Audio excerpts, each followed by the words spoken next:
spoon, please. Mom, I have a baby jar. Baby my jar. Hit the music. Fine. Oh, the old music.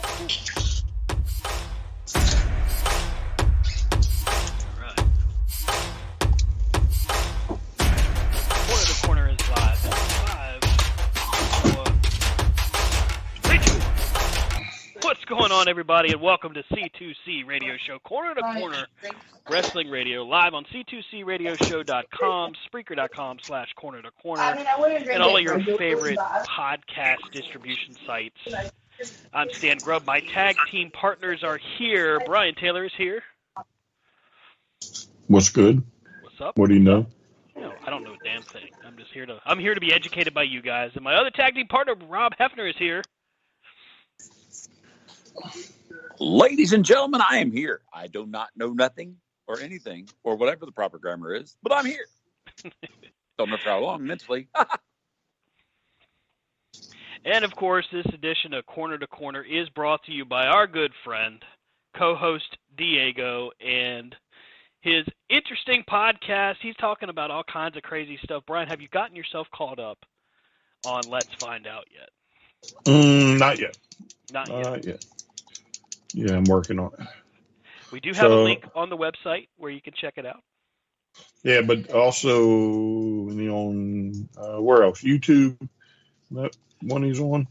He's all over the place. He's going live from, well, not live, but he uploads new episodes every Saturday through Anchor, anchor.fm. His webpage is at podpage.com/Let's Find Out with co-host Diego. See, that's why I prompt you to tell people things. I say YouTube, you say, nope, you're wrong. Let me correct that. And then you tell the people where they can listen to them. His most recent episode, May 5th, talking about Cleveland 2018. Nate and his brother witnessed several different flying objects over his house. Also a cube within a sphere that ejected a number of orbs not soon after that, followed by a tic-tac object. If that doesn't pull you in to wonder what the hell is happening here, I don't know what to tell you, because that's craziness. You guys believe in UFOs? How long you got? Hey, man, it's our show. I got as long as you want us to have. Well, but the problem is, if I'm like, yes, I believe you're like, okay, well, let's talk wrestling. Then, All right, moving on. Yeah. You may not be a believer. So, I know how skeptics can get. I actually think that there's definitely something else out there. What it is, I got no idea. But there's something out there. Yeah, so I'm a firm believer. Most things, I don't want to call them odd. I don't really want to use paranormal, but I believe in a lot of different things. UFOs, ghosts. Not quite sold on Bigfoot. Mm-hmm. Do I think it's possible, though? Yes. Rob, how about you? Paranormal, supernatural, UFOs. You believe in this stuff? What do you think? Here's the thing. I don't mess with the voodoo because I don't want it to come get me. I believe in it. I mean, here's the thing. How messed up was 2020? The fact that during the pandemic, the federal government released documents that the Air Force intercepted 3 objects in the sky that they could not figure out what they were. And our world was so messed up that nobody cared. Like, it was on the news. They're like, oh, yeah, mask mandates today. Oh, by the way, the federal government identified as UFOs exist. Next story. Like, I think they're out there. It's just they keep stopping long enough for us to be like, you all are messed up. Next.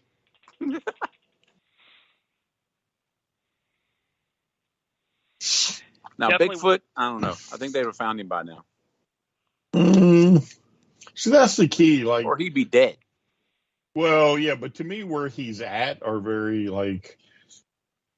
heavily wooded areas, and some of the places are, you would never find anybody out there. Well, that's to say that Bigfoot or Sasquatch, however you want to refer to it, is a life expectancy of an animal we know of, or a person we know. You know what I mean? Like it could easily be like there's some turtles out there that live for hundreds of years. Right. And I don't know a damn thing about the subject when it comes to Bigfoot. I just know that what we don't know far outweighs what we know, I think. Yeah. So, but yeah, UFOs, paranormal, I get into all that stuff. He's found a very unique niche, and Diego has always had a way with just getting into the heart of these subjects. I listened to a couple of his episodes. It's a pretty good stuff. I mean, I myself never really would have thought to actually have conversations with some of these folks, but not just to seek them out, but to have these conversations, given an open platform, and really to hear them out, not just to ask them questions and come off maybe condescending, because I know there's shows out there that would do that, but genuine interest in finding out, hey, what's really happening. I mean, that's pretty cool to me. But that's Let's Find Out with co-host Diego. Like I said, it's at podpage.com/Let's Find Out with co-host Diego, and of course you can catch him on anchor.fm. Now let's try this though. Yes. Let's go on a ghost hunt. You down? Sure, why not? Oh yeah, but I'm not talking about just some ordinary place. Okay, what are you talking about? I'm talking about Waverly Hills Sanitarium. I know I've told y'all about it before. Waverly Hills Sanitarium. Mm-hmm. I know I've told you. Nobody wants to go. This is in Louisville, Kentucky. That's right. Man, look at the website for this place. Wow. Website itself is creepy. And of course, there's ghosts walking through the little image on the website. That's cool. Man. So what's the story behind Waverly Hills? Tell me about it, man. So starts off as a tuberculosis hospital.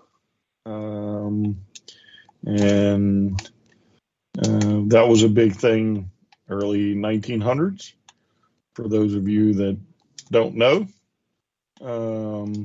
So, of course, they didn't understand tuberculosis, didn't know how to stop it, so they experimented on people. They horrific type experiments. They weren't able to really do anything with the cure or anything for some time. I think it was like 65,000 or something like that. Never walked down to that place. Mm-hmm. It was some crazy number. And it was built, it's 5 stories tall. The higher up you get, the worse, the crazier, I guess, the patients were.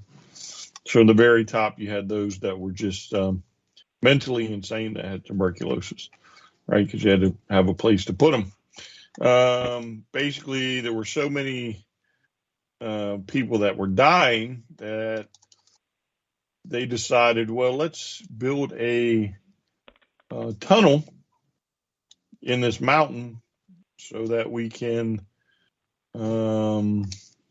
take the dead bodies out, because we don't want people to, lose their. We don't want people to get upset because we're taking so many of these, so many people out of there. So they built the death tunnel. And when they would die, they would take them down this tunnel, and then they would put them on a train and take them out of there. Right. So that's pretty much the gist of it for that. And then when they beat tuberculosis, it turned into a sanitarium, which, for those who don't know, is the old term for a mental hospital. And then all types of shenanigans happened at the mental hospital. And ultimately, it's supposed to be one of the most haunted places in America. Oh, actually, the world, I think, not just America. So you see shadow people. You have things thrown at you. There's a bunch of cool videos about the little boy in the ball. Little boy in the ball. Yeah. So there's apparently a ghost of a little kid that likes to play with balls, and people take balls and they put them in rooms, and then they walk out of the room, and the balls will roll out of the room on their own and roll right down the hall.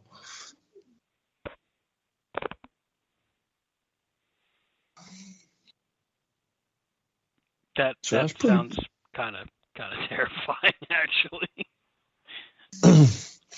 So to take a tour, it's an overnight tour. You go in, they lock you in. Sorry, I was drinking a refreshing Coke. And basically, you have run of the place to. I have run out of the place to do your thing.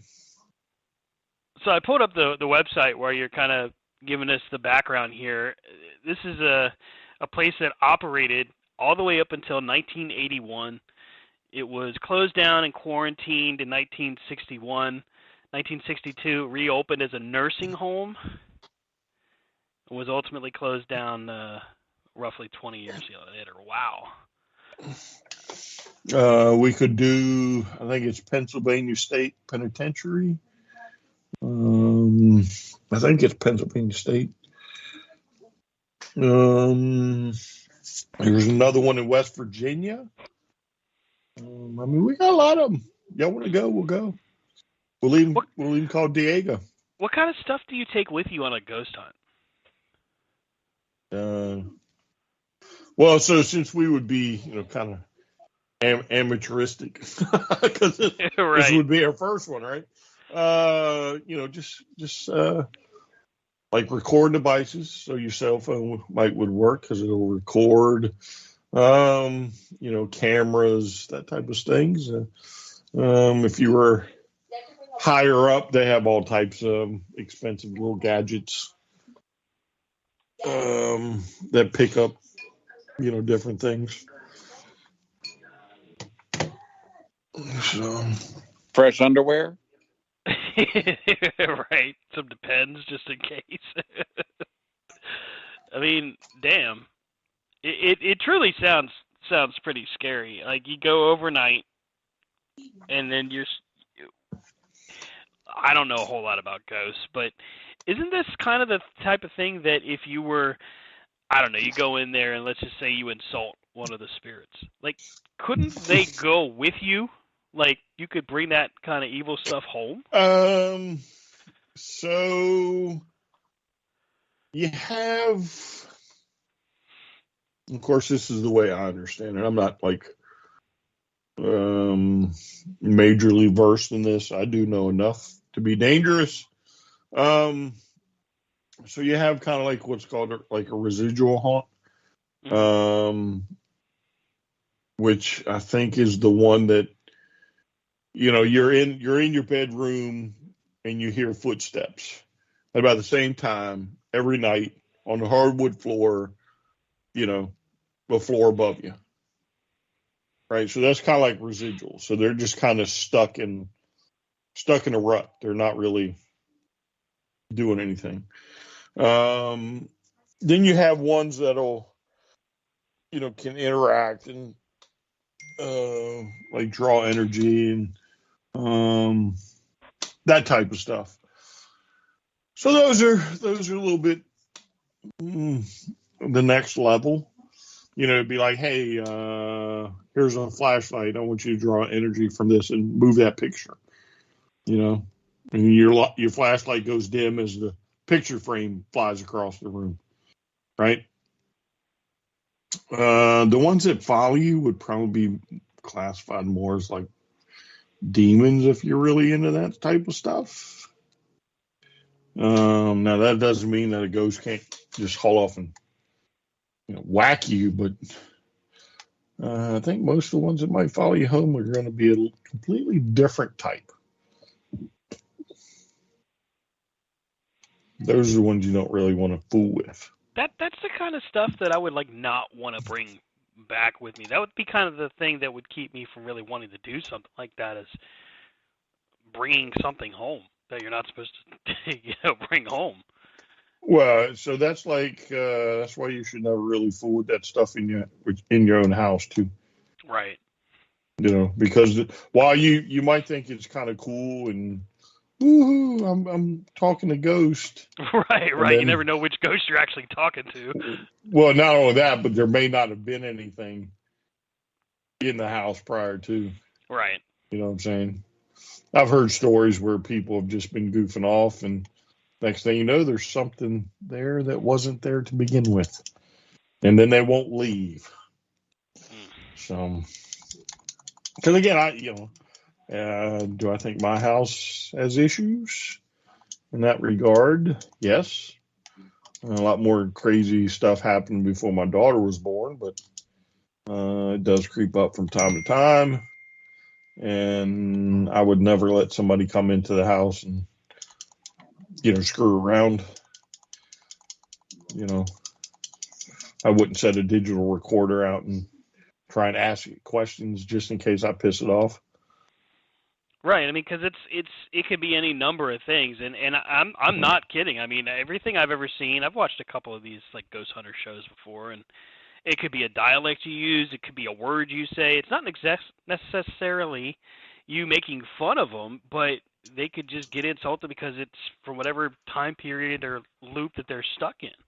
That would be what would freak me out. Yeah. I mean, it freaks out a lot of people, but yeah, I would do it, if I found the right group. Right. I mean, I've had experiences where with the spirits that I feel like they were spirits, but, that's why I have the motto of I don't piss them off. I've been in buildings where things fly across the floor unexplained. I've been in buildings where hanging from a ladder, you see something walk by you and there's only two of you in this room and one's hanging, I'm on the ladder and the other guy's holding the ladder. And it's just, I'm like Brian, I'm not going to seek it out. I'm not going to piss it off. I'm going to, acknowledge it's there. Like, had a host family in Finland who said, hey, this house has spirits. This room is haunted. The way you know Sleep is well. if the picture by your... Huh? Sleep well. Yeah. And they said, the way you'll know is if the picture by your bed is turned about in the middle of the night when you wake up. So, first thing I did was take the picture off the wall. Because if the picture ain't moving, I don't know. So when you got up the next day, was the picture still where you put it? Yes. Oh, okay. The host family comes in and they're like, why is the picture on the floor? I said, you said if it turns sideways, the ghost is here. If it's on the floor, I don't know if the ghost is here or not. Okay. Ignorance is bliss, I guess. Hell yeah. Especially in Europe. You know how many ghosts are over there? But, I mean, do I believe in ghosts? Yes. Do I believe in spirits? Yes. Do I want to go on a ghost tour with Brian to the crazy house in the middle of the woods? No. Okay. I will be in the car. I will drop you all off, and I will pick you up in the morning. Well, those kinds of events are supposedly it's not just the stuff you hear and see. I mean, it's the other effects. Like you go in, you have a recorder, and the battery dies even though it was a full charge. Cameras randomly don't work. If you have thermal vision, it blanks out. People that take some of those really high advanced computers in there suddenly shut off even though they were plugged into a power source kind of thing. Well, the even freakier ones are, there's one reason that I never used the Kinect for the Xbox is there would be all types of things caught on the Kinect that should have never been caught on Kinects. Really? So there's all types of videos where people would be like facing one direction, and then something would pop up behind them. And then they also, some people have used Kinects because you hook a Kinect up to a computer, like a laptop, right? And you can get it to track movement. And there's all types of videos where there's nothing there, but you can clearly, like see the shape of a person, like a stick figure with a Kinect hooked to, a laptop showing what the Kinect see. And it's because it'll track movement. So it's tracking the movement of something, but what that is, who knows? Yeah, I just sent you guys a link. Here's a link on WindowsCentral.com. It says, random news, Microsoft's Kinect finds new life tracking the undead used by ghost hunters. Yeah. Posted October 29th, 2021. Yeah, and they've been using them for a lot longer than that. But yeah, I literally stopped using them after a couple of videos. Because, you'd have somebody like playing a game and streaming or something, and, of course, the Kinect is looking at their face, and then over behind them, like you'll see a mist or something start to form. And, that's kind of unnerving when you think you're the only guy, only thing in the room. And that's more than kinda. I think that's really unnerving. Yeah. So, but anyway, I can talk this all day. So, I can literally talk this all day.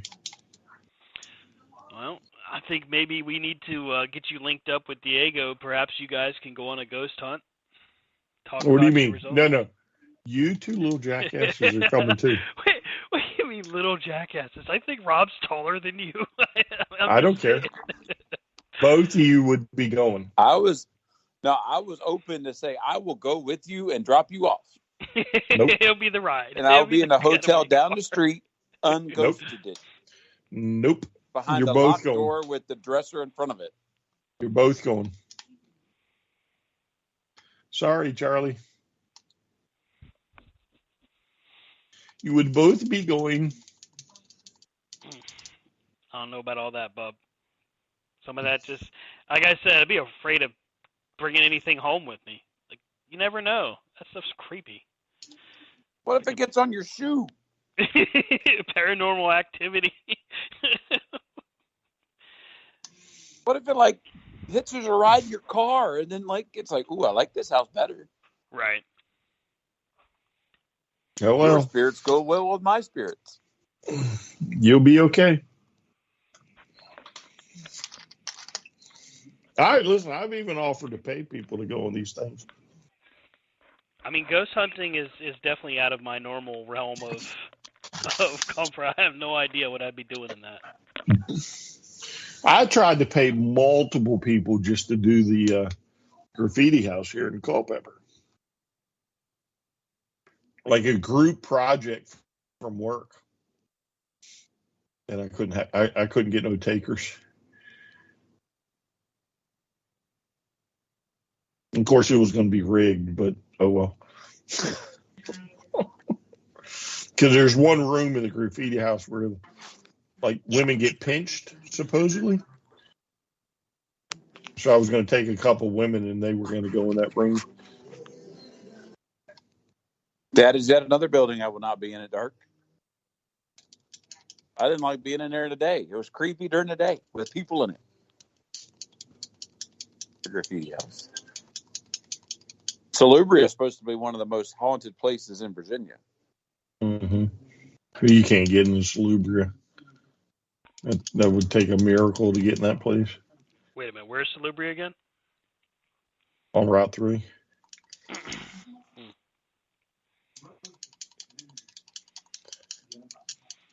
I don't know, man. Don't know. Don't even know if I want to know. Suck it up.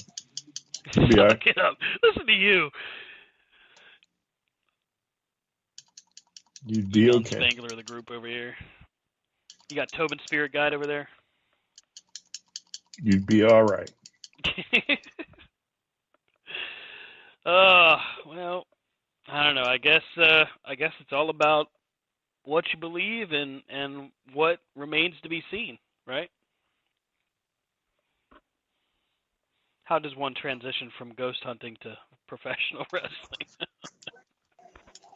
I don't know, but we're going to try to find pretty out. Similar. Oh, yeah? I mean, if you start with WWE, it's like chasing ghosts. Yeah, you got that right. So Battle Royal right now to decide who's going to challenge Gunther at Night of Champions for the Intercontinental title. More tag teams in this Battle Royal than really anybody else, by the way. Yay. Triple H is making a positive change. It's his new start. But I don't want to start with WWE tonight. I actually wanted to start If you with believe Dynamite. that, you believe that there's some oceanfront property in Nevada that I would love for you to look at. I'm sure there's a lot of buyers out there.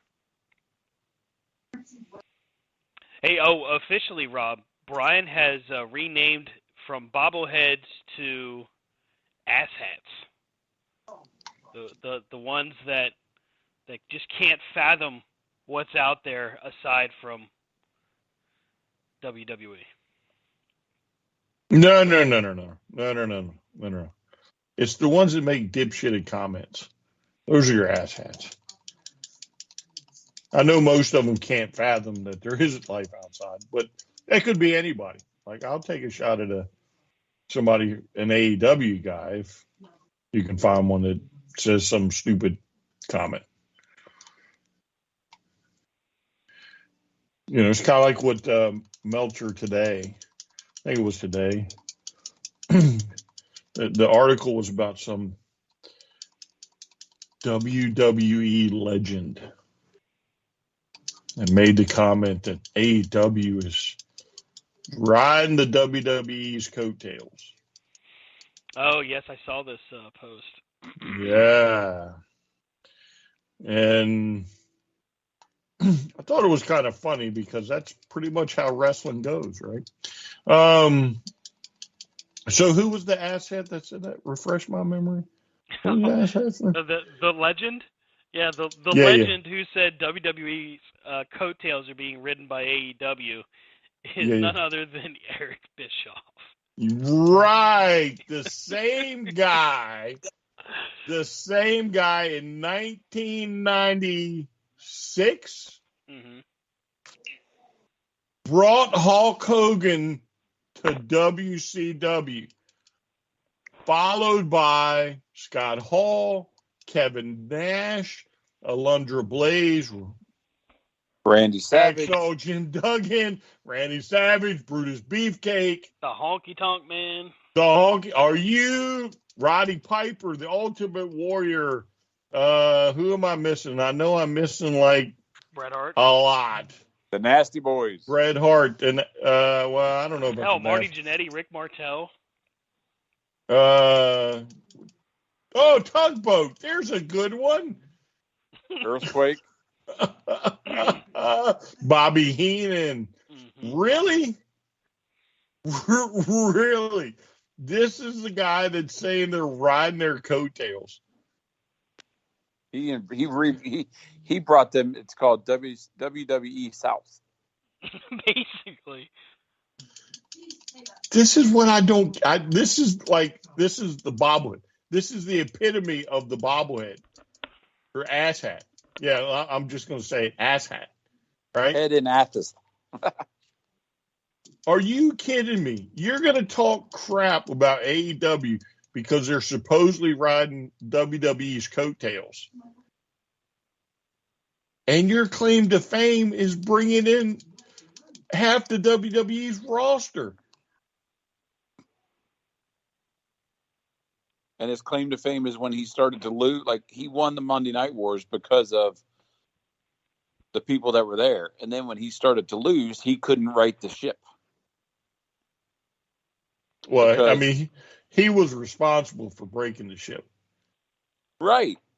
Yeah. And so then when they fired him, and then they realized, oh, crap, we're still screwed. And then they brought him back. They're like, oh, wait a minute. You can't catch lightning in the bottle twice? So, I mean, it was.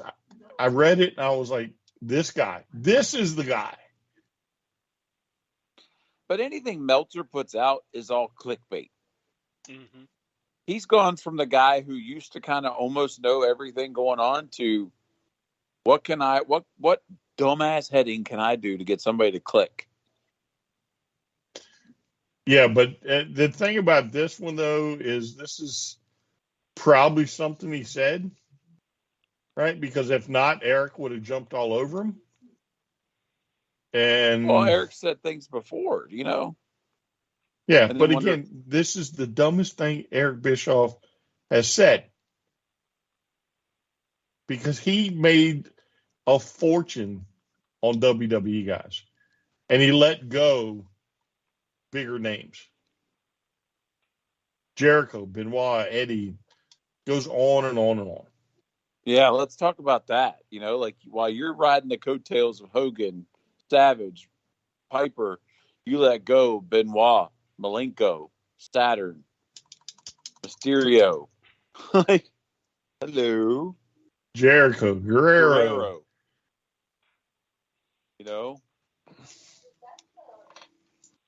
It's interesting because in the comments that Bischoff makes, here's the first one. Tony Khan had one unique advantage that Major League Wrestling MLW doesn't have, or anybody else. He had $100 million. He's got an unlimited budget. He's not accountable. It's a really, really, really well-funded hobby. And that's not a negative. It's not a do-or-die situation for Tony Khan. This is his passion. Well, how is he not accountable? You mean to tell me if he blows through, I don't know, what is it they lost in 1998 to 99? $250 million. You mean if he lost $250 million that, his investors, including his father, wouldn't hold him accountable? Jesus, if he spends time on a video game, he spent $1 million on a video game, and the whole internet decided that AEW was going to fail because Fight Forever didn't come out in 2021. Like, come on. What?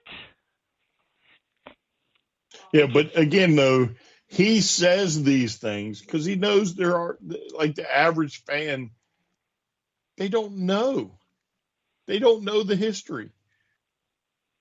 We know. We know he rode the coattails of Hogan and them. We know that. Most of these people weren't even alive today. Oh my God, Eric Bischoff, he was a wrestling genius. Oh, really? Because he took $100 million company and rode it into the dirt in 5 years. And there were points where along the way, until, of course, history gets revealed, that people did truly think that Eric Bischoff was a genius. And then, of course, as more facts come out and we start finding out all the decisions that he made that he said he didn't make, even Conrad Thompson holds him accountable on this podcast, 83 Weeks.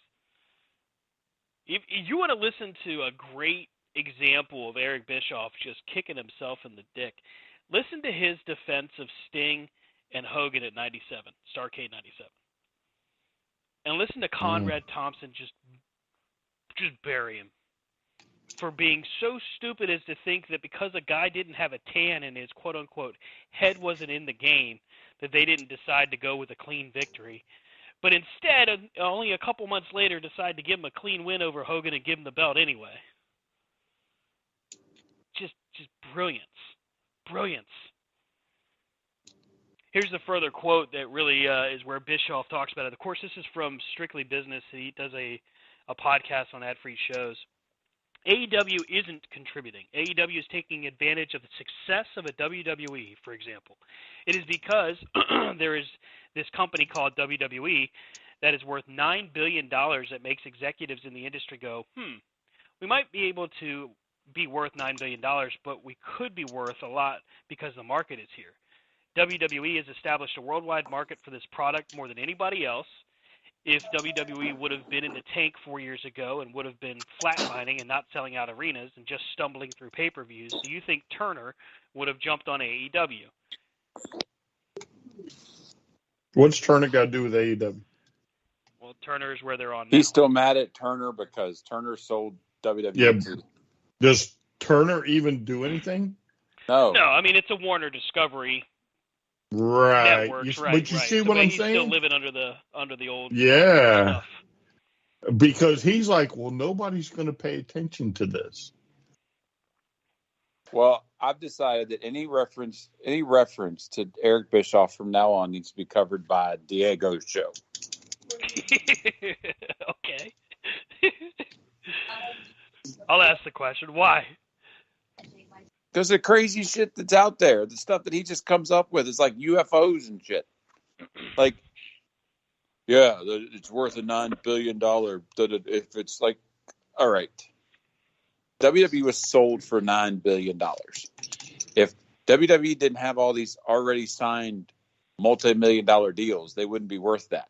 Right. But, I mean, are they the standard bearer of, like, you know, did they lay the groundwork for a lot of things? Yes.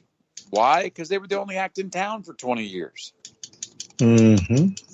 So, of course, you could sit here and go, WWE laid the groundwork. Well, of course. Because everybody else that tried to, WWE stamped them out of business. Or they had dumbasses leading them that tried to compete with food stamps, and it ain't working. Well, look at more recently what they tried to do to Major League Wrestling and try to keep them from a streaming deal. And then, I mean, the difference between the ones that have tried to compete in the past and AEW is AEW started as this offshoot, you know, we're going to do our thing. And what they did right was they came at it in a way that Vince's ego was like, oh, they're not going to be a threat. Look at them. You've got inmates running the asylum. Huh, they're not gonna do anything. Well, dumb shit. Yeah, they did. And here we are. And so that's why we're sitting here going, uh-oh. You know, and Eric's trying to cash in because he's got a Legends contract.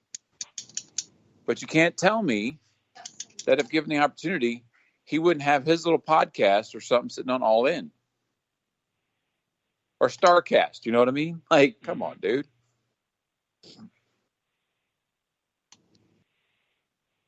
Yeah, poor Eric. He gives himself more credit than he's worth. They let him come out that one time on AEW television, and they're mad because they didn't roll out the red carpet and kiss his ass like Vince does. No. He's been trying to ride the whole look what I did in WCW since WCW folded, right? Mm-hmm. Under whose watch? His. Thank you. The fact that they got bought out while he was in charge and he didn't know. Come on. He's like those guys that are stuck in the prime, you know, like we joke about, you know, the ones that come all over to the different conventions or whatever, and they're like making all their money on this one thing, you know? It's like, he's like the Al Bundy. I've scored 4 touchdowns at Polk. Right, exactly. 4 touchdowns. He's the guy who peaked in high school. That every time you see him in the story, he's like, "Hey man, remember science class? That was fun, wasn't it?"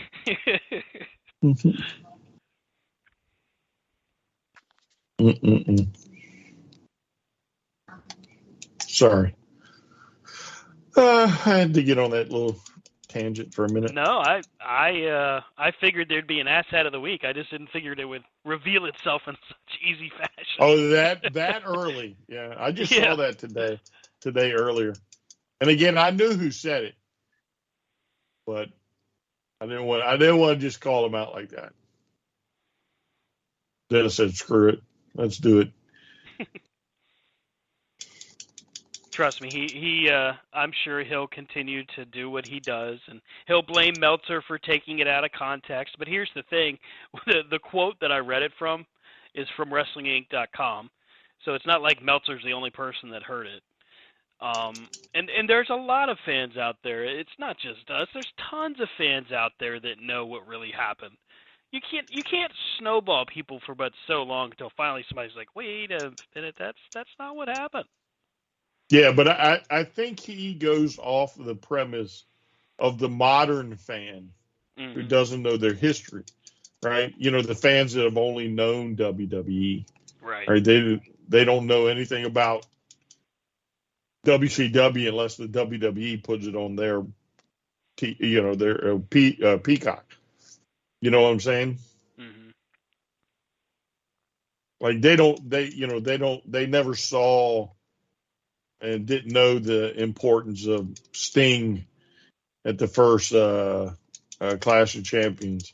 They don't know the importance of Steamboat and Flair and the Horsemen. They didn't live the Horsemen, so they just it's what's on Peacock.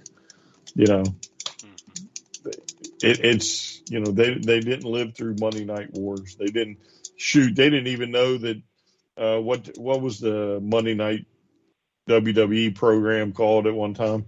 Primetime Wrestling. Yeah, there you go. It wasn't live. It was all taped. Mm-hmm. You know what I'm saying? I used to love when it was Primetime Wrestling. Sure. McMahon and Heenan would be in the, that would be a little control room or whatever, yeah. Yeah. Or when they would spoof Johnny Carson and, have their guest and, the hijinks and stuff. But, hey, average fan today has no clue. Trips me up about almost said Benoit, Bischoff, because he came up in AWA in the 80s during all of these things that are happening.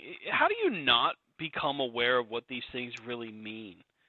You can't tell me a guy that comes in there and gets the vice president job at WCW in 94, 95. He 94. Gets this job and he doesn't know the magnitude of what the Four Horsemen brings to to wrestling in general, WCW. He doesn't know the magnitude of what Sting's match with Flair at Clash of Champions brought.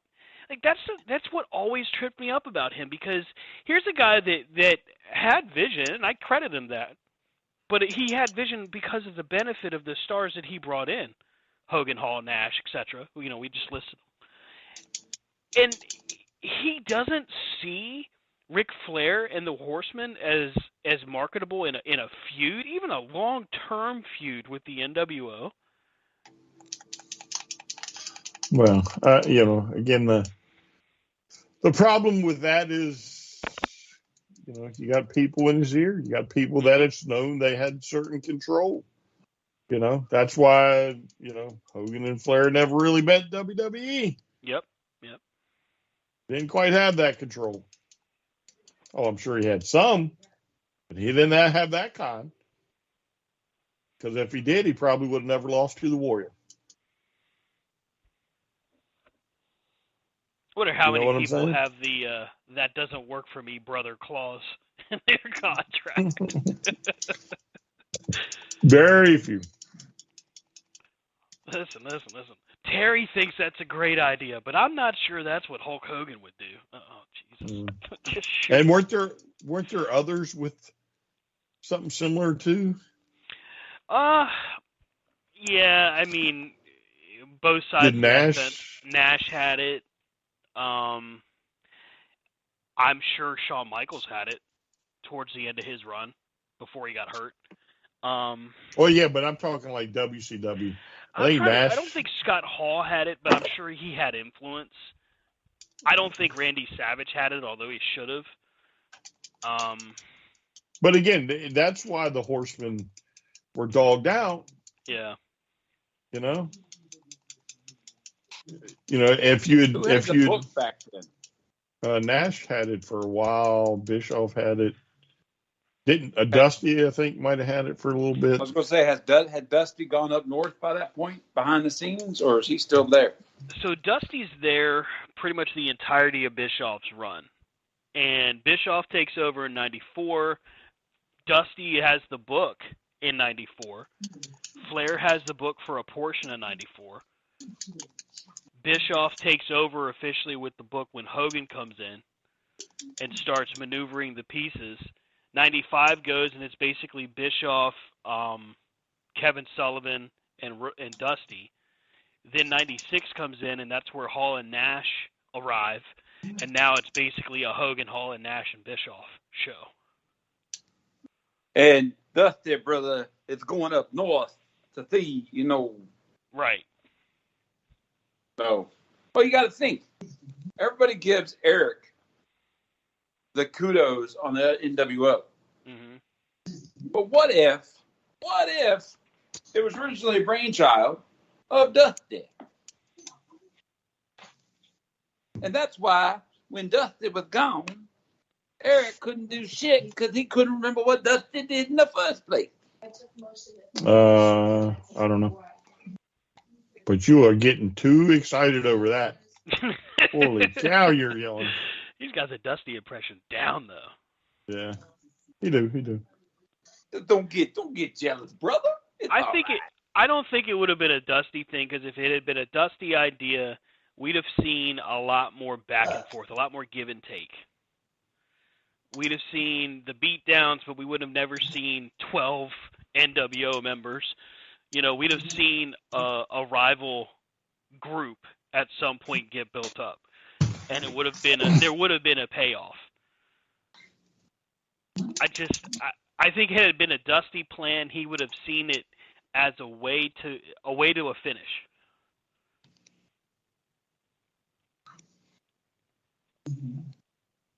I just don't think Bischoff, and Bischoff's admitted this on his own podcast, by the way, Bischoff just didn't know how to book a finish for any match or feud.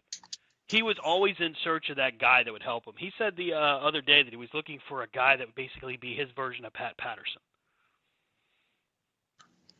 Well, that explains why we didn't have a finish for 3 years. Well, his guy that he hired to do that was Johnny Ace, John Laurinaitis. Well, I mean, have we even figured out who ran over Savage or Goldberg in the Hummer, whoever it was? Never found out who was in the white Hummer. There you go, Eric. Start with that. You want to finish? Tell us who was driving the Hummer. Gosh. But it simply amazes me that, like, you're so caught up in your own world that you can't see that you screwed up so bad that you took a company that was around for 100 years and you ran them in the dirt. And then you got the nerve to talk about a brand new, company that's trying to do things. And not only, let's not forget that, hey, Eric, what'd you do at Impact? Oh, I know what you did at Impact because I used to watch Impact. Because at one time, Impact had a hell of a roster until a couple people showed up. And then you tried to recreate Glory, and how'd that work out for you? Not well.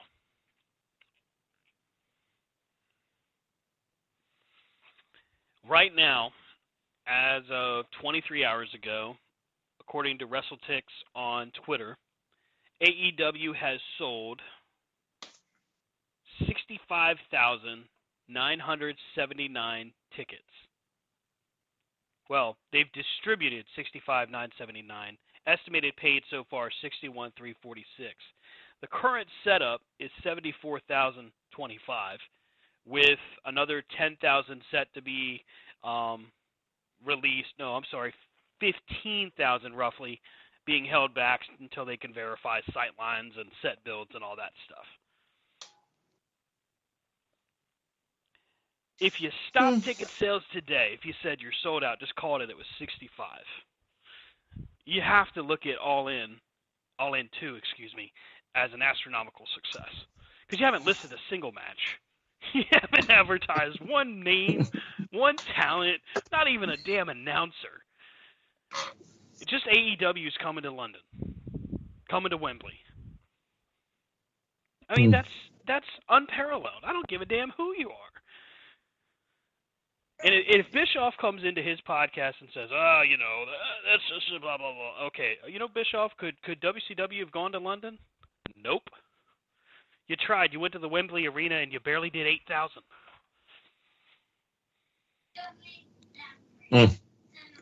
For shame. WCW had big ticket draws. The Georgia Dome, 42,000. Okay, cool. But AEW has surpassed you. It's okay to say, hey, they blew the doors off what we did. Way to go. Keep moving. It's okay to be positive and praise these guys. Like, what the hell? Why would you want to just tear him down? Here's the thing. Brian, you mentioned it. I think Rob did too. He's under this Legends deal with WWE. So obviously he's going to do what he thinks he's got to do to protect his own interests. And, of course, to get, clicks to his podcast and listens and everything.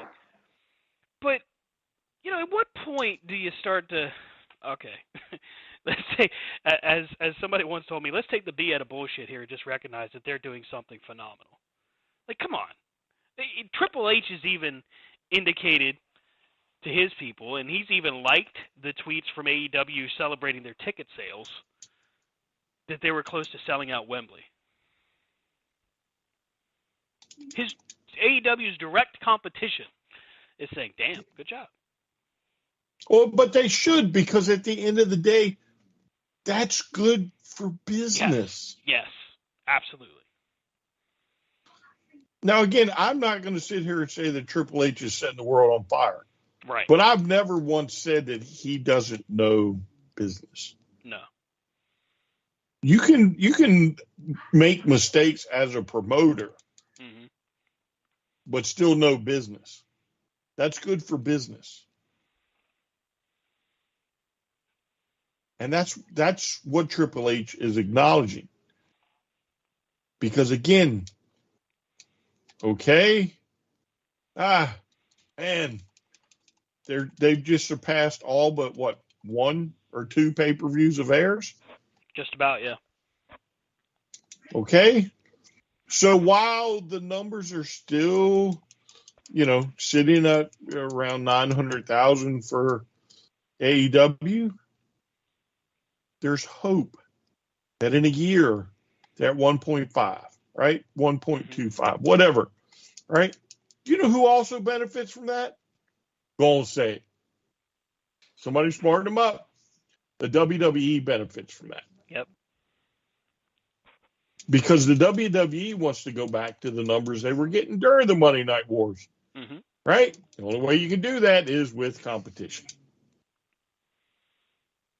If AEW increases its market share from the 880,000 where they're currently averaging to 1.2, Warner Discovery will have 0 complaints, for the record. They're getting ready to announce a TV deal. Never mind all that, right? Because that's going to be fucking huge. And I don't give a damn what anybody says. That will change the game by itself, and that will improve business. Yes. If Max comes out with a streaming deal, as they've stated they want to, and do a concentration on live streaming sports to include AEW, now you're cooking with gas. And only a fool would look at WWE and say that they won't benefit from it. Because of course they will. Your audience grows for the industry of professional wrestling, and another company can't benefit from that? No, of course they do. Yeah, but here's what the misconception with marketing, right? Or with money, right? Okay, so they're on TBS, right? TBS has only dumped so much money into them. TNT, whatever, right? They've only dumped so much money into them so far, which was, I think, $5 million or something? Guess what you don't see a lot of? You don't see a lot of AEW commercials, right? Right. Well, guess what $1 billion is going to get you? Because that's supposedly the reported number. Some whack number like that. Guess what that's going to get you? That's a lot more advertising time, isn't it? That's a lot more. Oh, we can put our wrestlers on cereal boxes. We can put our wrestlers in magazines. We can put our wrestlers on, send them out to TV and do interviews. See how that works? They get money. They can start making a whole dent. More people you bring in to things like that, the more people can watch your product. And then eventually their numbers will grow. But it costs money. Now, SummerSlam, which is on August 5th, those tickets are available still. However, current tickets distributed, $39,849. Current setup has them to be able to seat just over 44,000, 44,604. Forbidden Door, 12,972 is the current setup. There's only 91 tickets available. Not a single match.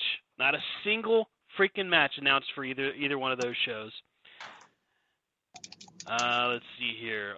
I had another one I wanted to pull up. Here's one that I still think that this could change, but this raised my eyebrow. Double or Nothing, which is scheduled to take place on the 28th of May. Current setup for 9,872. Total distributed 69.59. So you got about 3,000 tickets left.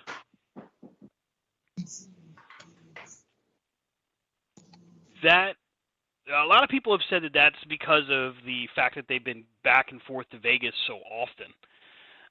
I don't know. Is that possible? Could the Vegas area just be they've hit that well too many times? I mean, what do you think? And when is the pay-per-view? The 28th of this month. 13 days away. Okay. And what matches have been announced?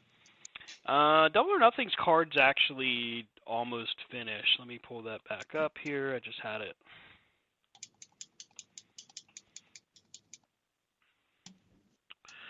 Here we go. So we got FTR against Jarrett and Jay Lethal. We got MJF defending against Sammy Guevara, Jungle Boy, Darby Allin. We got Jericho and Adam Cole, which hasn't been made official yet. For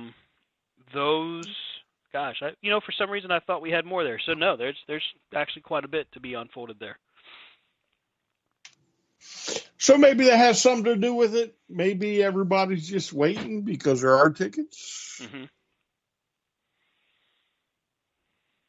Who knows? If you got a town it's just like Chicago. Chicago ain't letting them down. Mm-hmm. They used to run the same arenas back in the day constantly. You know how many times Richmond got Starrcade? I mean, not Richmond, DC got Starrcade. Like 3 or 4 years in a row. Yeah. Right? Norfolk, Richmond, Charlotte. At one time they were running the big shows like that in the same arenas. So I'm not putting any stock, and this could be the same for the WWE, right? A pay-per-view, I don't really look at the numbers on the pay-per-views all that much. Because those are, they show up, once a month? So you might get a pay-per-view every so many months in your area. To me, it's more important for Raw or SmackDown or Dynamite to see those numbers than actual pay-per-view. I figure this week we should see some kind of formal announcement with the BCC and the Elite. I'm sure there'll be a match there. I'm almost positive it's going to be Adam Cole against Chris Jericho. Jamie Hayter probably defending against maybe Saraya.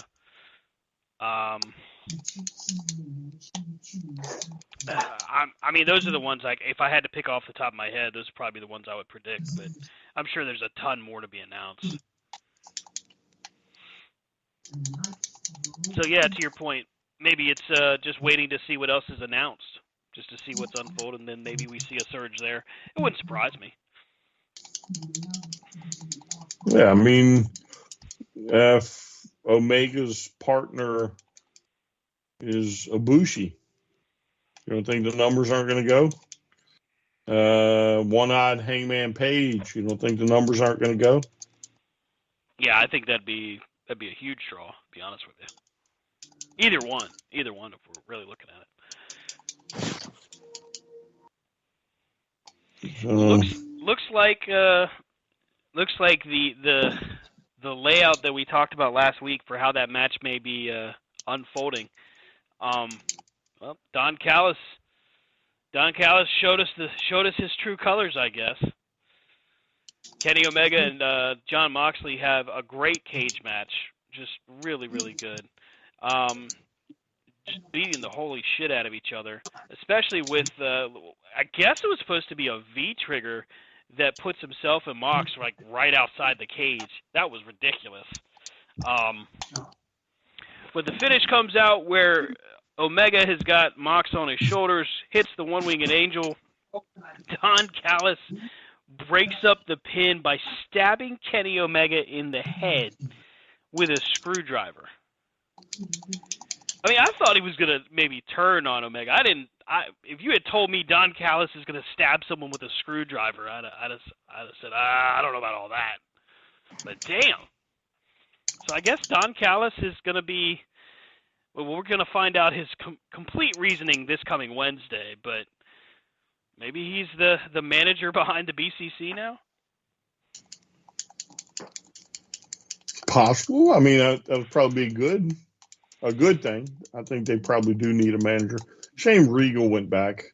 Yeah. Now that this thing is really, the feud is really starting to take off. He would have been so good in this role. Mm-hmm.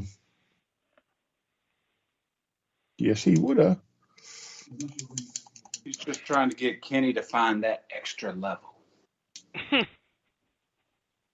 Kenny's gotten soft. Danielson keeps saying amateurs. It always cracks me up. It just reminds me of when he was the planet's champion and calling all the fans fickle back in the day a few years ago. Cracks me up. And then you see his face when Callis stabs him in the head. He's got that crazy, goofy-ass smile on his face. Yeah, that was a good match, though. Yeah. I enjoyed it. What did you think about the 8-man tag to start off the show with Cole and Roderick Strong and Orange Cassidy and I think it was Bandito? Yeah, it was Bandito. Against Butcher and the Blade, Kip Sabian, and God, I don't remember who the other guy was. Damn it, I hate when I forget that stuff. Might have been at the kitchen or something. Maybe. I don't really remember that too much.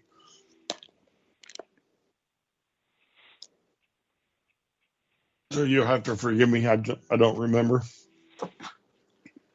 So what did you think of it? One, I think, and I put it in the chat, I think Orange Cassidy's got to be like the MVP for AEW right now. Most consistent performer they have. And just continues to just show out every opportunity he has. And that's not a dig at Roddy Strong or Adam Cole. I thought they had a great showing too, but Orange Cassidy's just amazing. And he's just finding more and more ways to really, really bring it home. And I think he's one of those guys that kind of the sky's the limit. And as he continues to get more and more comfortable on television, he just seems to find different ways to keep the old Orange Cassidy character and intermingle it with just a guy that runs full bore. It's really, really cool to see. Yeah, but I think you're kind of biased on Orange Cassidy. I like Orange Cassidy. Does one of your family like absolutely love Orange Cassidy? No. My daughter is crazy about Darby Allin. Get it right. Oh, Darby Allin. Very Okay. specific. She likes Darby Allin. Oh. Okay, never mind. Either way, they both suck. Damn, that's not very nice. I thought. No, I mean he's fun to watch, but I'd much rather see him wrestle at the speed he can wrestle at. Mm-hmm. At least one match. Cut out some of the comedy stuff. Well, he's got a real challenge with Kyle Fletcher, one half of the United Empire, and that is most likely going to be at not Forbidden Door, Double or Nothing.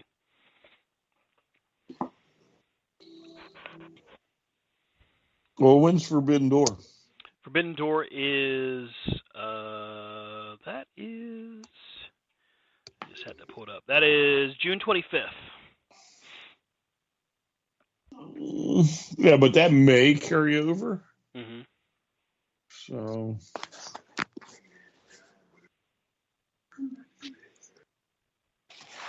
Maybe.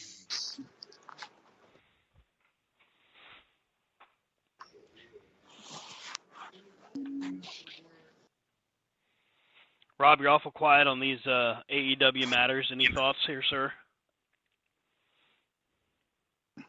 On what? I don't know, the AEW thing I just asked you about. You said AEW matters. Yeah, like AEW any does of it. matter. Okay. Thank you for your astute observation, sir. I like the United Empire. I'm Okay. impressed. And so, like, them being on American television is just making me excited because it's just, they go every week like the caliber of Will Ospreay, and it's just, it's kind of like, it reminds me of what Ricochet used to do, and then I get sad.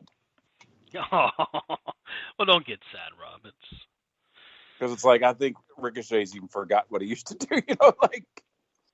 Yeah, now he just gets thrown around by Braun Strowman. But yeah, so I mean, I'm excited to see them on TV. I'm excited to see that going on. Is that going to be a great match? Yes. So,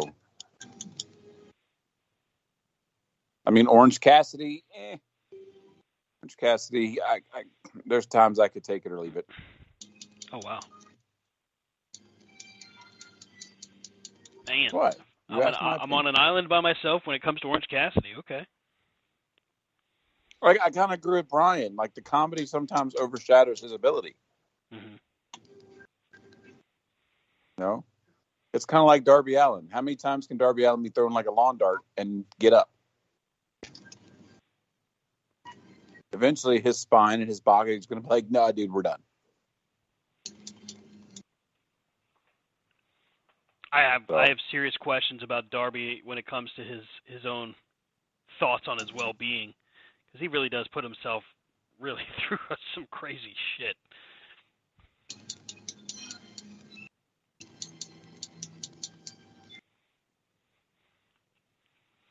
I thought the Double Jeopardy match between Phoenix and Claudio was really good. Man, it just reminds you just how good Phoenix is singles, as well as doing tag matches. I mean, Claudio it goes without saying. Phoenix is great, but we only see him really in tag team matches lately. So this was a good chance to remind us. No, he's still just as good in the ring by himself. Who, Claudio? Phoenix. Ray Phoenix. Oh. I was going to say Claudio's your ROH champ, so he should be good, but I stand corrected. Talking about Phoenix. Ooh. Phoenix. Ray Phoenix. That was kind of an odd pairing, though, why wouldn't it have been Penta? I don't know. isn't he usually of the two of them, the one that does more singles matches? Mm-hmm. I think so. I believe so. I believe so. What do you think of the House of Black's new rules for the trios titles? I haven't quite figured it out. Don't they have the do they have the choice of what rule to follow per week or? So let me pull this up. The way it was explained to me, House of Black trios title rules. Basically, they can set it where it's called the open house rules. Let me pull this up. Here we go. Under house rules, the following applies: 1.20 seconds countouts. Excuse me, 20 seconds. Damn it. 1.2 second count Yeah, out. that's great. Number 1, 20-second countouts. Because you will not be safe on the outside, you will not run away when it gets hard. We force you to be harder or force you to cave in under the pressure. Number 2, no rope escapes. Because the true nature of man is measured in its ability to withstand pain, there is no easy way out. You will fight or submit. Number 3, DQ is enforced. You break the tradition, you forfeit your chance. The entire world will watch as you admit you do not have what it takes and must live with this embarrassment your entire life. Good God. Never made a DQ sound so bad. And then number 4, dealer's choice. You decide what the last rule is. Why? Because it's fair and balance is all we have. So Okay. you could literally say anything goes. Or you could say ladder match, or that's my interpretation of that. They didn't give them a list of stipulations. Like these are the steps. No, that's the thing. It's such an open, just an open platform that I was like, well, I don't really know. When I saw it the first time, I was like, oh, okay, 20-second countouts. Isn't that what AEW started with? Weren't they gonna go with that? Wasn't that New Japan's rules they were trying to kind of mimic? I think you're right. I think it was a longer outside. And it was longer on the tag team rules too. Wasn't it supposed to be 10 seconds instead of 5? That I don't remember. They don't really hold to that very well anyway. Oh, who does? I like the disqualification description though. You must live with this embarrassment your entire life. Damn. Okay. That's harsh. Don't break the rules, Jesus. Sorry. You will be banished forever. I mean, it's obvious that the way that they're going to get beaten is when someone says, "I'll take dealer's choice," and the rule I choose is there are no rules. Boom. That's how the titles get changed. Or a handicap match or something crazy. Right. Yeah. All of Team Jarrett and Lethal. Some enhancement guy just got squished on a camera on Raw just now. That hurt. So I don't know how this tag team is pronounced. Indus-Sher, INDUSSHER. Basically, Jinder Mahal's tag team. Wrestling 2 job guys. One guy just takes a pump kick to the face while he's standing on the apron. He turns to just bump outside, and a cameraman's standing there, and he just lands on the camera. The cameraman doesn't move, by the way. The guy just falls off. I bet you he's going to get one screamed job, at. man. He's going to get screamed at when he gets to the back. How dare you try to break our camera? Jeez. I hate Jinder Mahal. He sucks so bad. This author has it on good authority that the Queen's growing. He was a former champion. Blah. They should have He continued is to your hinder Jinder. Maharaja. You're right. Listen, you can't say nothing, right? I mean, he was never going to get there takes True. a sabbatical, comes back, better shape, finally gets a decent program, and look what he got. Yeah, I mean, you're absolutely right on that. He did the work, came back, ready to go. U.S. title, world title. Not bad. Pretty good turnaround for a guy that, was in 3MB before that. That is a Hall of Fame tag team right there. 3-man band? Wouldn't it be hilarious if that's how they all get in the Hall of Fame one day? Oh, my God. Like, they don't That would get be in funny. on their individual achievements. They just go, we're putting in 3-man band.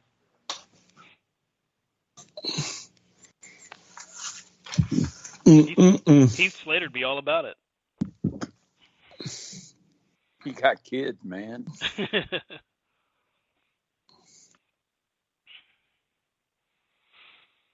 Let's see here.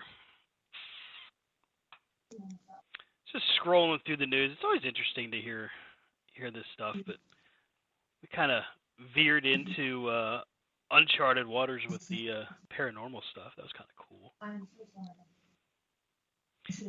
Ken Anderson says he's not surprised that he hasn't been asked back to WWE. He says, I said some really shitty things on my way out the door. No shit. Well, the fact that nobody needs you, dude. Like, I mean, he got a bum rap when he got released. It wasn't really all that fair. He was blamed for an injury to Randy Orton that didn't even really happen. Randy turned out to be fine, and then he, of course, tears his tricep, gets taken out of Money in the Bank, and they come to find out that they released him because they thought he was injury prone. Turned out he was actually healthy.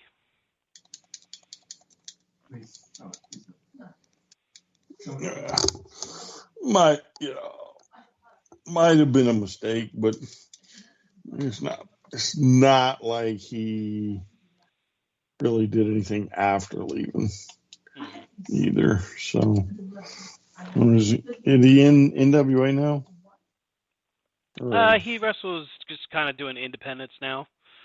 He's done some work in the NWA, but nothing regular. I see. So, yeah, I mean, do I think he probably did get a little bit of a bum rap with that title shot? Yeah, because I remember when it happened, he had to turn it over. I do think he probably kind of got a rap, but it's the WWE though. They're going to do what they want. Because is he the only one still that had to give it up that way? Yeah, I mean, he's the only one that I've seen that had to basically, when they thought he was hurt, they had him lose to Edge, and it turned out he wasn't hurt. And he comes back and actually does tear his tricep, only to find out that if he had never been taken out of the match, he would have been the guy that beats The Undertaker at SmackDown that night. That's some shit right there. I mean, I think I'd understand being pissed off in that situation. Plus, so Randy Orton back then really did him dirty. Was Taker the champ? Yeah, he was world champion. That's when Edge cashed in on Taker after Mark Henry beat the piss out of him. Oh, wow. It's like 2008-ish. That would have been a hell of a win. I'm tired. Feels like it's been a long week already, but it's only Monday. What the hell?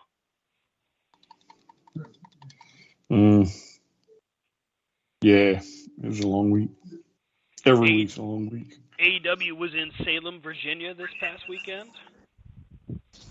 There we go. Hangman Page did a special appearance because apparently he was advertised and then he was taken off because of the eye injury. And he came out with eye patch on and beat the holy snot out of Big Bill is what I've been reading on Twitter. Well, the fact the Civic Center did a whole thing about how Virginia's own Adam Page is going to be here for like weeks. Whoops. Our bad. What did you guys think of the firm deletion? Still haven't watched it. No. Rob, have you watched it? I watched part of it. I will say, like, I kind of feel like they're trying to catch lightning in a bottle again. Yeah. You know, like when they did it the first time in the Lake of Regina, whatever. Easy for you to say. Yeah. Like, you know, that was one thing, but I like what they're trying to do. I like they're trying to give Jeff Hardy some, you know, a send off, like a way to kind of come back and reclaim his, you know, legend, I guess, at one point, as you say it. So I'd let him go to ROH. I agree. I mean, I think like they brought Matt Hardy in, and I would agree with Brian. If you didn't send them to ROH, they're just going to like be mid card.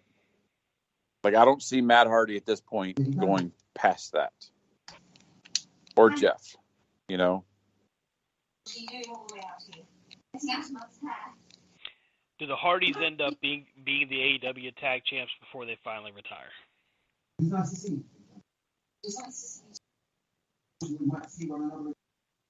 I mean, I could see it if the circumstance is relevant, but as of right now, with what they've got, no. I mean, would you put them over? No, not over FTR right now, no. I don't know what tag team I would put over FTR right now. Like right this moment. Like eventually the Bucks. Lethal and Jeff are gonna. Don't say that. Don't say that. Why are you doing that? No. Why are we putting a title on Jeff Jarrett? Because he's an American treasure. Oh my God. Oh my God. No. God, why? Maybe that's why ticket sales aren't doing so hot in Vegas. They think Jarrett's going to sing with my baby tonight. Oh my God. They're just mad because he sold them gold bars and now he's showing back up. They want refunds. Sorry, but I think it's happening. Do you? Is it just because of the fact that FTR has come out ahead in the past few weeks, or what? No, it's because FTR dropped Jay Briscoe on his head. Yeah, that was they did that really well, and I liked that when they went to check on him, Jarrett's kind of standing there. He's like, "Some friends you are. You hit the guy." I was like, "Oh my God." You can hear him go, "We're your real friends." I was like, "Oh wow." He's gonna be the special guest referee. I don't know, man. I don't know.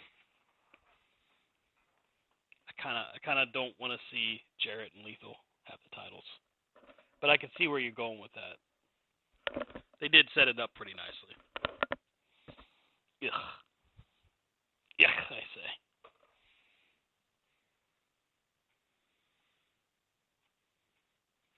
What is more likely? Sting and Darby winning the tag titles, or the Hardys winning the tag titles within the next year?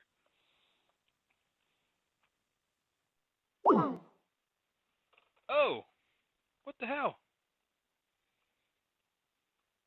Well, that's awkward. Internet just dropped here. Bear with me a minute while I continue to record and find out what the hell just happened.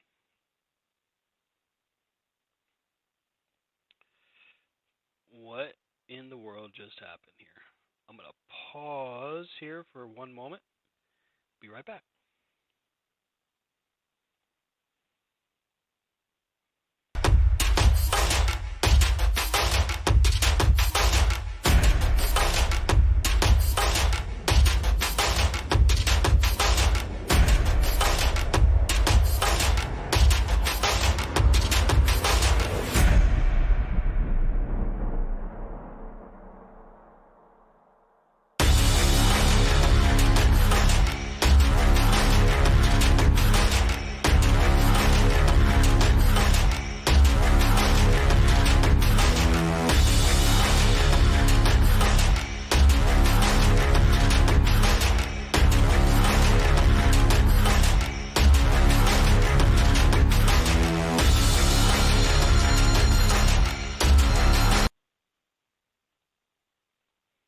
Yeah.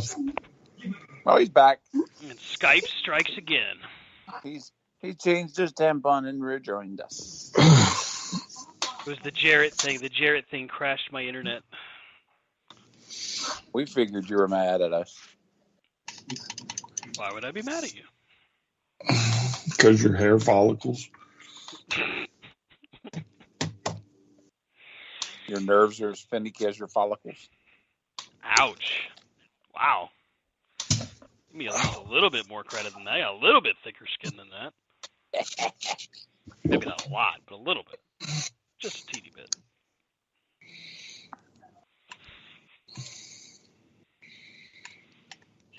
Brian, have you played Tears of the Kingdom yet? Mm-mm. Have you? I have not. I did watch a little bit of a playthrough. I guess the first 15, 20 minutes of it, kind of the tutorial beginning where you learn how to do all the different functions. It looks like they're really incorporating a lot more It looks like puzzle what? solving. It looks like they're incorporating a lot more puzzle solving in this game than they did the last one. I've heard some crazy amount of time dumped in that thing, though. Like 80 to 100 plus hours to get like everything. Oh, wow.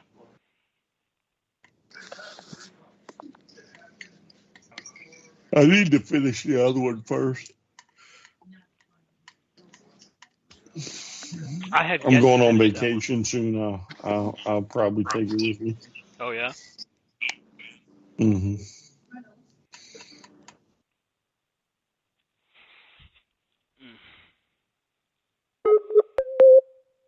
Rob, there's a new Star Trek game coming out. Is there?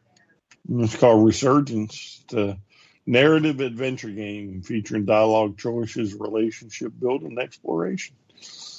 Could be kind of interesting. Yeah. Is that what you shared the other day with like Spock on the hill? No, I don't think so. That was pretty cool footage. Like, What was? Sorry, Rob. They're also talking about doing a new show because the new season of Picard, there's a lot of Easter eggs and spoilers of like the future and fate of different Star Trek legends. And right now, the only two good Star Trek games I found are Timeline and Fleet Command, and they both, you hit a certain point, it's like, I can't go any further. And those are both mobile games, right? Yeah.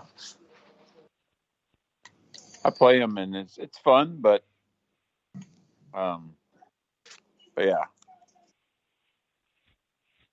It's exciting. I mean, I like the fact that apparently there's already another Star Trek show going to start based on the end of Picard, using most of the characters except obviously Patrick Stewart because he's 105.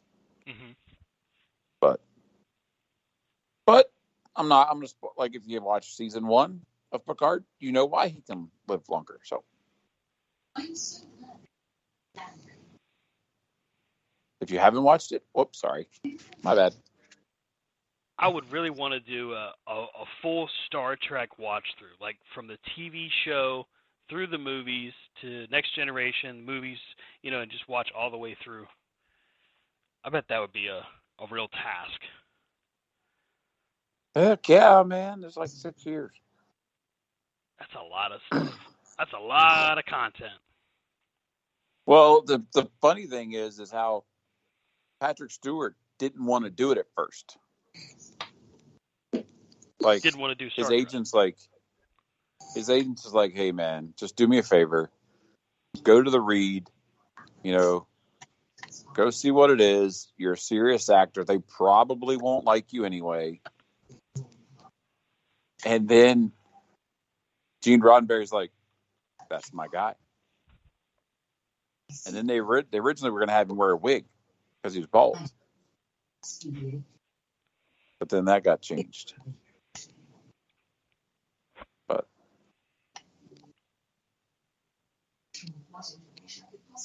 Oh, yes. I truly believe you can be a fan of Star Wars and Star Trek, people. I'm sorry. Get over yourself.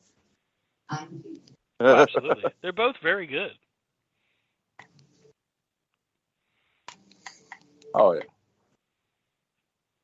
But, and there's a new Star Wars coming out, like supposedly Rey, set 15 years in the future. Oh, really? Yeah.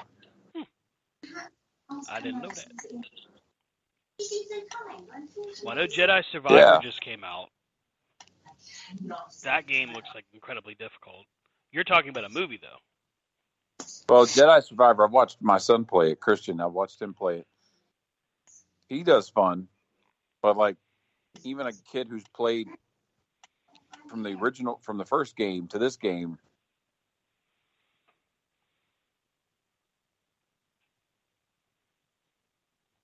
It's like I keep going around and start going. I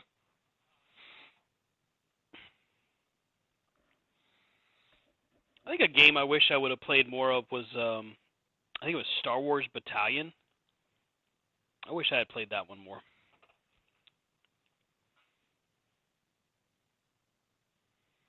Jesus. Like reclaim the Jedi's, like 15 years out in the future. Have y'all seen the YouTube videos of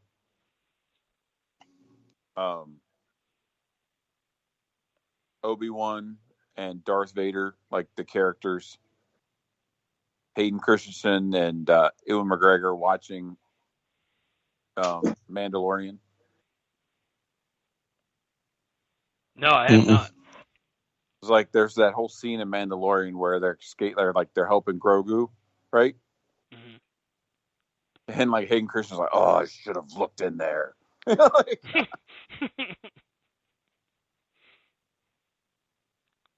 Hayden Christensen's got a cool just attitude about his legacy in Star Wars and the role he played. I like how comfortable he is with it. Man, I think the only movie he really did after that was what, Jumper? I don't think he did much else after that, and then Mandalorian when he came back for the Darth Vader role. Yeah, I was kind of just. I'm like, they made all this big deal about it, and then there's like, boom. Oh, I said it was Mandalorian. I meant Kenobi. Yeah, get it right, dude. I know. Damn it. What the hell? Are they making so another happens season these Battlestar Kenobi? Galactica people, these Stargate people come into the worlds of Star Wars. I'm sorry. Never got into Stargate.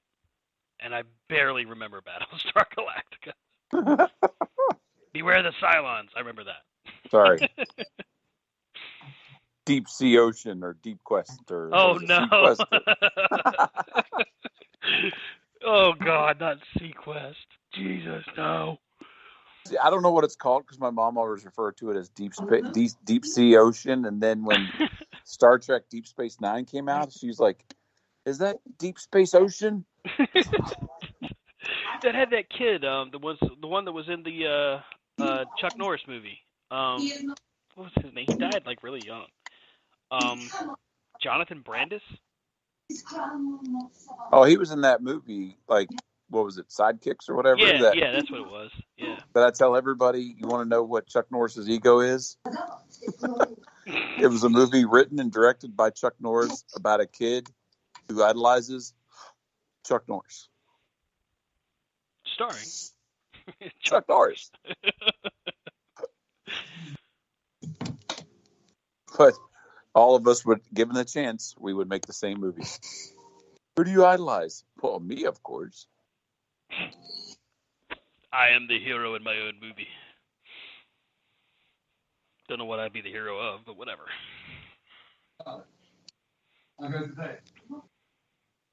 Diablo 4 did their server slam this weekend. Brian, did you play it at all? No, but I've never in my life heard such a bunch of whiny ass bitches. Really? Okay, do tell.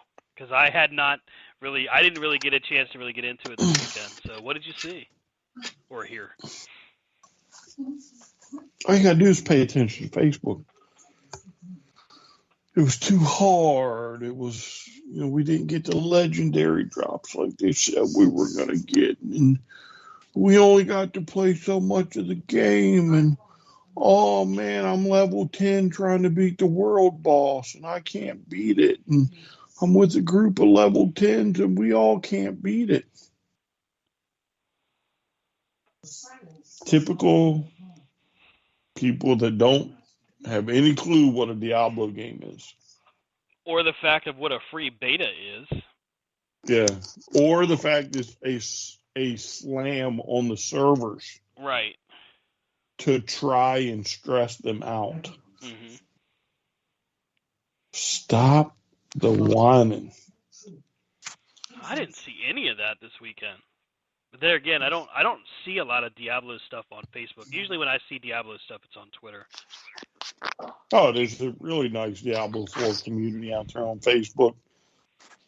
And most of them are whining about, not most, but a lot of them were whining about how incomplete the game is. And it's a beta. And how they had to get their money back. And again, they could claim they've played a Diablo. You could claim you've played one, but you can tell which ones say, "Well, I've been playing Diablo since the first game," and some of them are whining about it. Are you kidding me? Do we need to load up Diablo 1 and 2 and talk about how hard it was? I was going to say Diablo 2 was ridiculous. I didn't beat Diablo 2. That took me ages. I want to say I got to Act 3. Remember, it was 4 discs. That damn game, it was ridiculous. And then when they did Resurrected, I got it on Xbox when they re-released it. And I remember being mad because I paid full price for it. And I was angry because when they re-released it, it kept crashing on Xbox. But I saw it through. They eventually fixed it. That's a true story. They did eventually put some patches out. Yeah, but it's just like crazy. Like you dump hundreds of hours into this game for the sole purpose of trying to find equipment that allows you to move up tiers. Yep. I mean, literally, you could go for weeks and weeks and weeks trying to get this piece of equipment and still never get it. That's what Diablo is. Yeah, Diablo has evolved so much over that. Remember the first one in '95 when it comes out, the beta? That by itself was like 6 levels, 6 dungeons. And that was ridiculously hard. You want to talk about wearing out a mouse. Click, click, click, click, click, click, click, click, click, like crazy. Just, you could wear out a mouse pad and a mouse real easy on the first one. And that was just from the beta.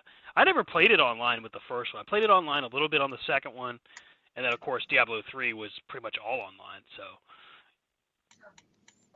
Yeah, I played the piss out of. So I have 1, I have 2, I have 3. I've had multiple incarnations of each.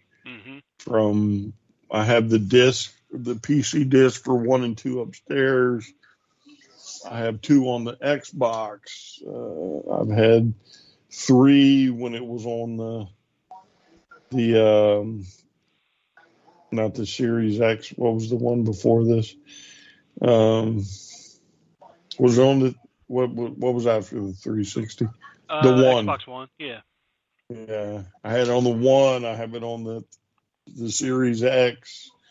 I'm sure I have the actual disc floating around the house.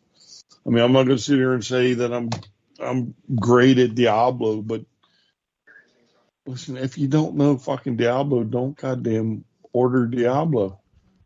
Or go ask somebody first. It was the same as when people complained about Diablo Immortal. I thought all that complaining was much ado about nothing. Play it free or pay for it. What's the big fucking deal? Like, if you don't want to buy the stuff, don't buy the stuff. You can still play it endlessly. endlessly Yes. without having to Yes. pay a single penny. Yes. That's the argument with any game, though. You know, Well, you have people but that bitch because, oh, wait a minute, that person gets more levels than I do. Then that person also bought the passes, you know.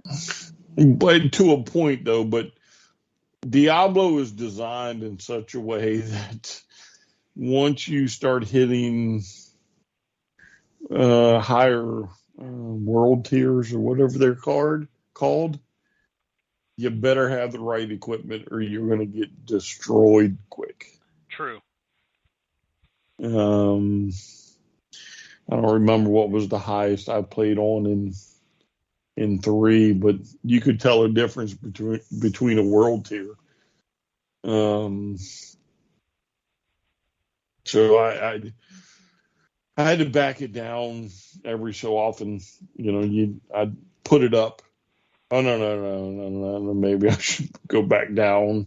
Mm-hmm. Sometimes you might have to jump down too and find the right equipment and then go back up. And Yeah, the difficulty levels on Diablo were set that way with 3 for a reason, like for you to you know to progress up through the tiers, and it really reminds me. I mean, I think they're one of the first games that Blizzard has done that managed the microtransactions the right way. That's what I thought they did. Like I'm still not a big fan about how World of Warcraft handles it, because you literally got to pay for everything if you really want to move forward in World of Warcraft.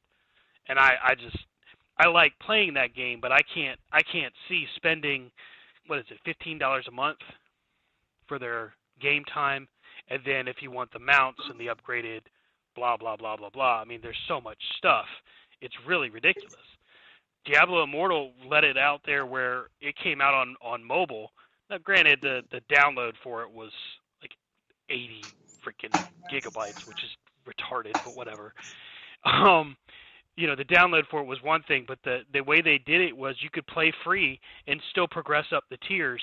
And if you wanted to spend money, it wasn't exactly ridiculous. It was like $5 for a battle pass when it first started on beta.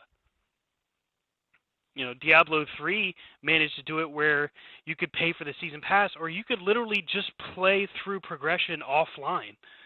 As offline as it lets you. You replay it all the time without really spending anything, except for what you pay for the game.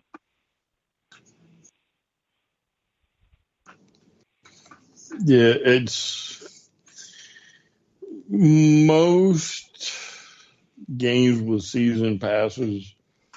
They're not pay to win.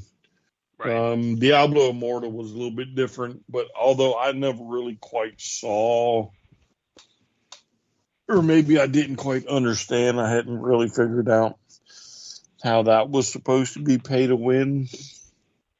You know, again, the thing about Diablo's not meant to be beaten in 50 hours. Right. It's kind not of meant endless. to be, yes, it's not meant to be beaten in 100 hours. This is a game. I don't remember when Diablo 3 came out, how long ago it is. But you still have people playing Diablo 3. Mm-hmm. I'll lay you money you still probably have people playing Diablo 2. Oh, yeah. There's a huge community out there for Diablo 2.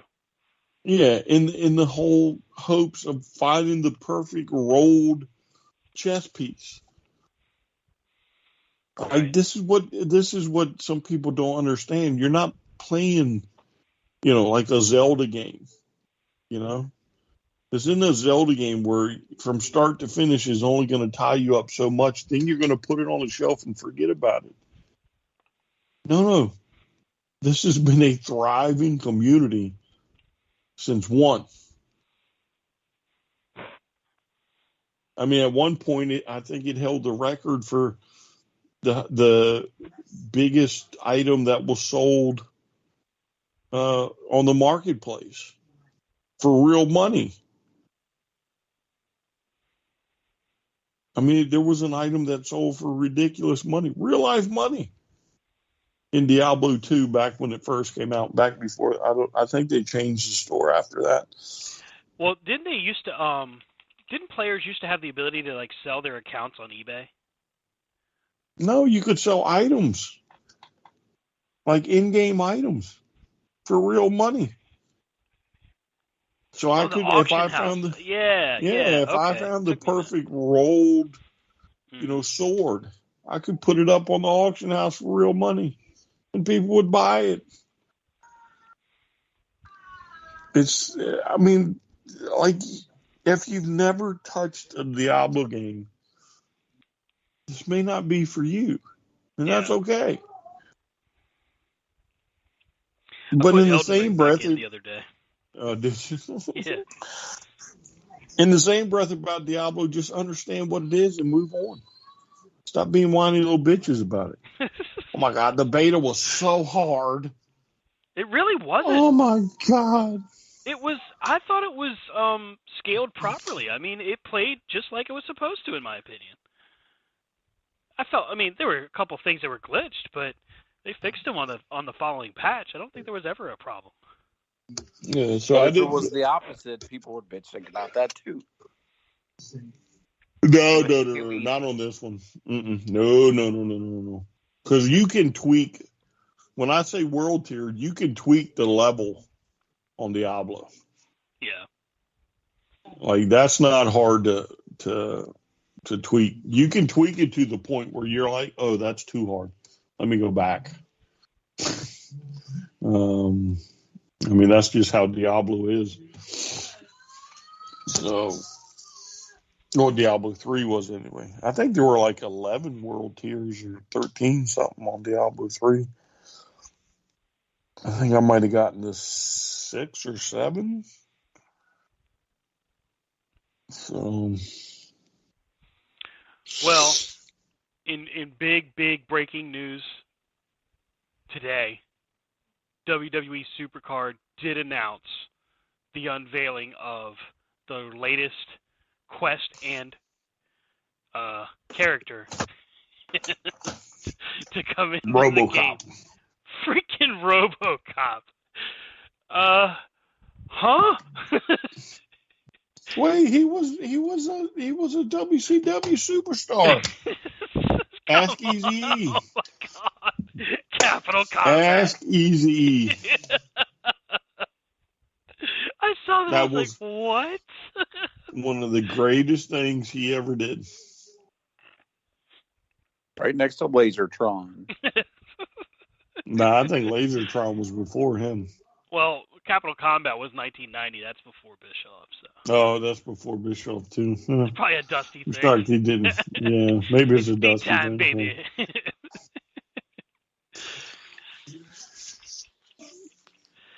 Wow. DC Dual Force is set to come out later this year. It's the DC Comics answer to Marvel's Snap, but it looks like it's a lot more involved. Could be a lot of fun. There's DCDualForce.com if you want to take a look at some of the gameplay. There's samples there, and then YouTube's got a ton of tutorials already, so they're getting ready for a pretty large launch. Yeah, right. It'll probably be like DC Heroes and Villains. It'll take 5 years to fucking get here. Or AEW's game. They actually AEW did have some small updates there. The achievements were released in part for Fight Forever. Let me grab this list here. It was actually kind of interesting. We can close out with that.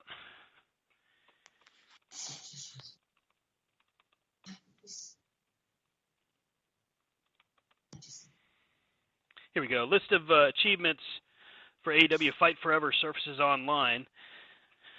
Let's see here. Promising new team. Create a custom team that includes a custom wrestler and complete a tag team match. Arena architect.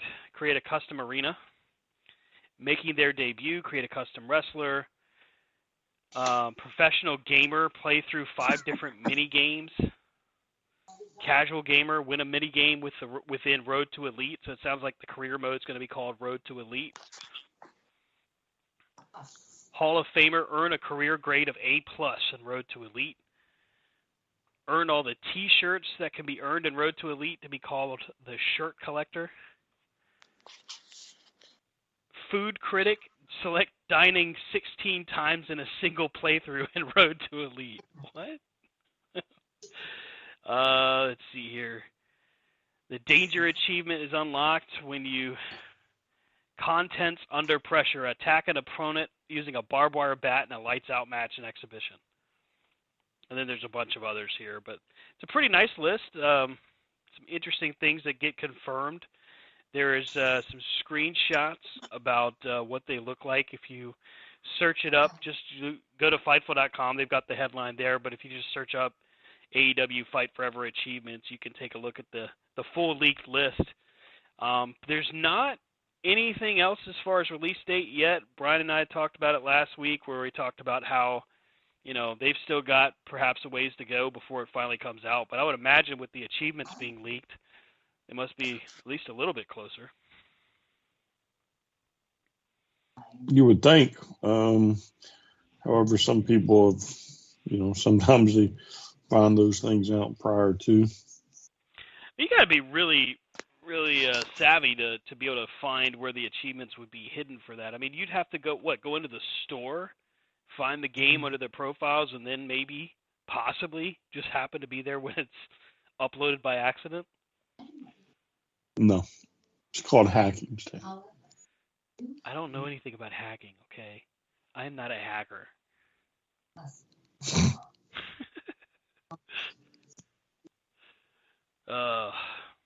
That's really it for this week. To be honest, not a whole lot of. It's as good as it gets, folks. There you go. Not really a lot of news this week, which is probably a good thing. I prefer that no news is good news. We do send our thoughts and prayers out to the family, and of course to the guy himself, the superstar Billy Graham, who is on life support currently. Doctors asked his wife at one point if she wanted to remove him from life support. She refused. She wants to give him an opportunity to fight his way back. So our thoughts and prayers go out to the Graham family. A lot of wrestlers through the 80s and 90s influenced by superstar Billy Graham.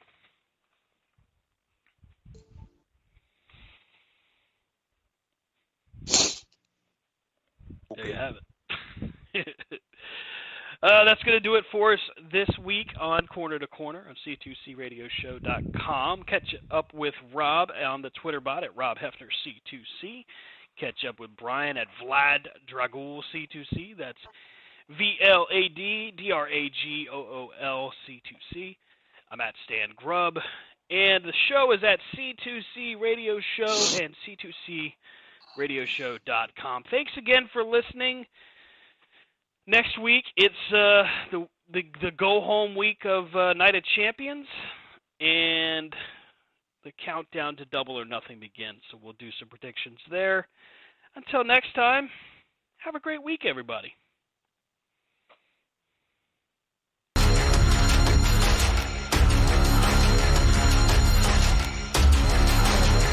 Da, da, da.